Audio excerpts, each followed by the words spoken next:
Mark Linscott, Senior Advisor at US-India Strategic Partnership Forum. He has served as the Assistant USTR in the past. Thank you very much for being with us, Mark.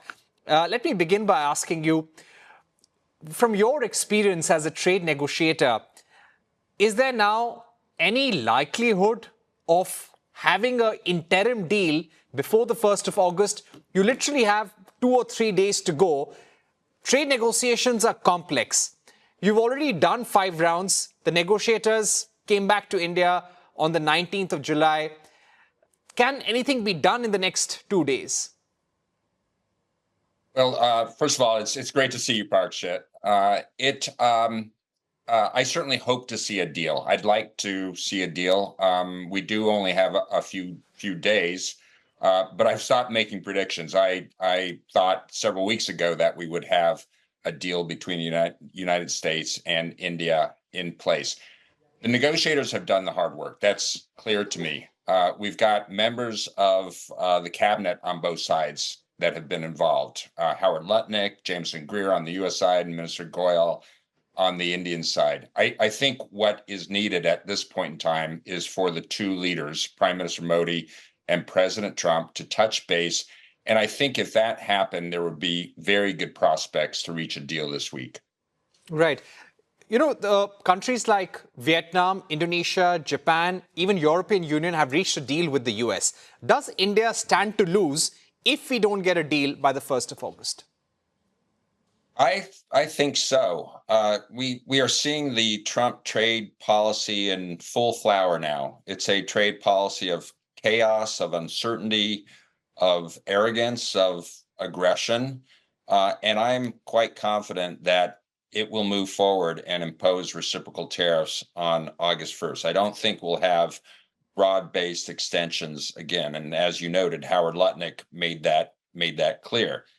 So if India does not strike a deal at this point in time, it will have a comparative tariff that is higher than many others who have struck deals. And in particular, Japan and the EU just yesterday at 15%.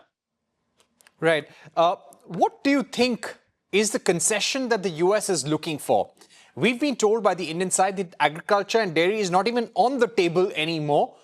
But what is Donald Trump looking for? And should we be making that concession for the US? Yeah, well, President Trump is trade negotiator in chief. He's made that very clear. Each of these deals have involved some level of his engagement with other leaders or even with a minister in the situation of Japan. I think that's what we need to see. He certainly will be seeking those headline announcements of big deals, of energy purchases to come, military purchases to come. And I think India could probably cobble together something like that includes a big number. So that's probably what is needed. But most importantly, it's that Prime Minister Modi and President Trump can engage this week. I think that is the missing component at this point in time. Right. You know, when Donald Trump is seeking these big headline announcements, the fact is, how do you follow through, implement such deals and commitments? For example, Japan is saying $550 billion, and that country is going through a political change right now. How does one expect to implement and deliver on such deals? Yeah, in fact, many of us former trade negotiators and U.S. trade negotiators have been scratching our heads about this over the last couple of weeks. These aren't commitments normally made in trade agreements. Many of these commitments are not yet in writing. We haven't seen agreement texts released, so we can assess exactly what is intended. I see some of these statements of hundreds of billions of dollars that will be invested or will be purchased as essentially best efforts, intentions on the part of the two countries. I'm not sure that they will ever be legally binding. I don't know how much government intervention will be in the mix here. I think they are aspirations as opposed to hard hardcore commitments. I think India could be able to provide that kind of component, just as the EU has, just as Japan has. Right. Mark, just to understand from you, from your experience, what could India get in terms of tariffs on the 1st of August? I'm going by Donald Trump's latest statements, which have been made in the presence of Prime Minister Starmer in Scotland, where he says that the tariffs on countries which have not yet reached a deal or negotiated a deal with the US could be in the range of 15 to 20%. He has also threatened pharma tariffs. He has also threatened countries which are part of BRICS with an additional 10% tariff. So what could India actually get, realistically be looking at, if we don't have a deal? Well, I haven't seen those comments made in the press conference with Prime Minister Starmer and President Trump, so I really can't comment on that. We've been anticipating several scenarios. One in which there's a deal, and right now the blueprint for that appears that it could be 15%. I think very close to what the negotiators accomplished a couple of weeks ago. It could be the reciprocal tariff that was announced on April 2nd. That's 26%. It could be higher if the president feels that a country has not been negotiating in good faith. And I certainly don't think that's the situation with India. But if the president makes that kind of assessment, we could see higher rates. I expect Brazil is going to face a 50%. I expect South Africa will face a 30%. But for the moment, it appears that the range for India could be anywhere from 26% down to about 15%. Right, anywhere between 15 and 26%. And what if India were to wait it out?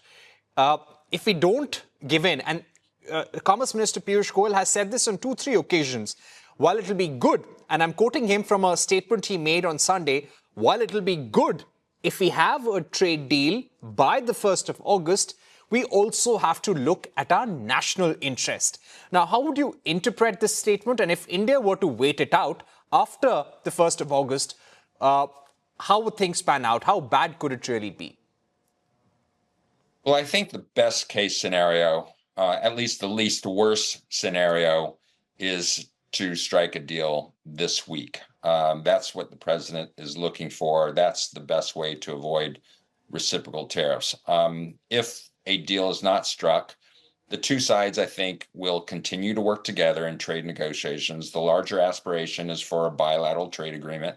That was never going to be done by August 1st. In fact, those negotiations for the larger agreement will probably take most of 2025 and leak into 2026. So I don't think it will be the end of the world. I don't think it will be a collapse of negotiations if the reciprocal tariff comes into place. But I still think that the best case scenario is to get a deal now and then build on that in the future BTA negotiations.